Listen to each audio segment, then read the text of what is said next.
சினிமாவை பொறுத்த மட்டில் முக்கிய இயக்குனர்கள் அப்படிங்கிற பட்டியலில் இருக்கக்கூடிய ஒரு இயக்குனர் யாருன்னு பார்த்தீங்கன்னா ஏஆர் முருகதாஸ் அவர்கள்.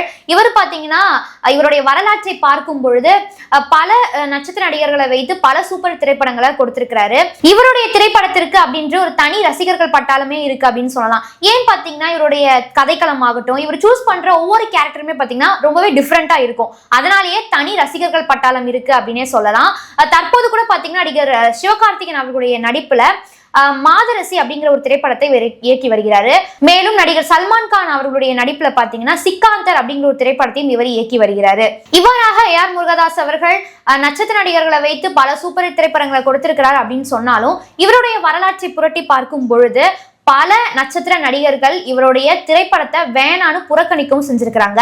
அந்த வகையில கடந்த 2012ஆம் ஆண்டு பாத்தீங்கன்னா நடிகர் விஜய் அவர்களுடைய நடிப்புல ஒரு ஆக்ஷன் த்ரில்லர் ஃபிலிம் அப்படின்னு ஒன்று ரிலீஸ் ஆச்சு. அதாவது துப்பாக்கி திரைப்படம் வந்து ரிலீஸ் ஆச்சு. இந்த திரைப்படம் பார்த்தீங்கன்னா தற்போது வரைக்குமே ஒரு சூப்பர் ஹிட் திரைப்படமா இருந்து வருது.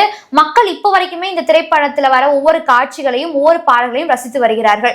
இந்த திரைப்படத்துக்கு பார்த்தீங்கன்னா விஜய்க்கு முன்னாடி, அதாவது நடிகர் விஜய்க்கு முன்னாடி தெலுங்கு நடிகரான மகேஷ் பாபு அவர்களிடம் பார்த்தீங்கன்னா ஏஆர் முருகதாஸ் அவர்கள் நடிக்க கோரி பேசியிருக்கிறாரு.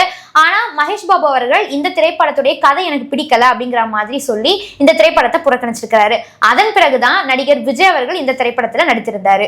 மேலும் கடந்த 2001ஆம் ஆண்டு பாத்தீங்கன்னா நடிகர் அஜித் அவர்களுடைய நடிப்புல தீனா அப்படிங்கிற ஒரு திரைப்படம், ஒரு ஆக்ஷன் திரைப்படம் பாத்தீங்கன்னா ரிலீஸ் ஆச்சு. இந்த திரைப்படத்துல நடிகர் அஜித் அவர்களுடைய ஒவ்வொரு ஆக்ஷன் சீன்ஸுமே பாத்தீங்கன்னா ரொம்ப ஒரு ரசிக்கக்கூடிய வகையில இருந்ததாகவே நம்ம சொல்லலாம். இந்த திரைப்படத்துல பாத்தீங்கன்னா நடிகர் அஜித்துக்கு முன்னாடி நடிகர் விஜய் அவர்கிட்ட தான் பாத்தீங்கன்னா ஏஆர் முருகதாஸ் அவர்கள் இந்த திரைப்படத்தில் நடிங்க அப்படிங்கிற மாதிரி கேட்டிருக்கிறாரு.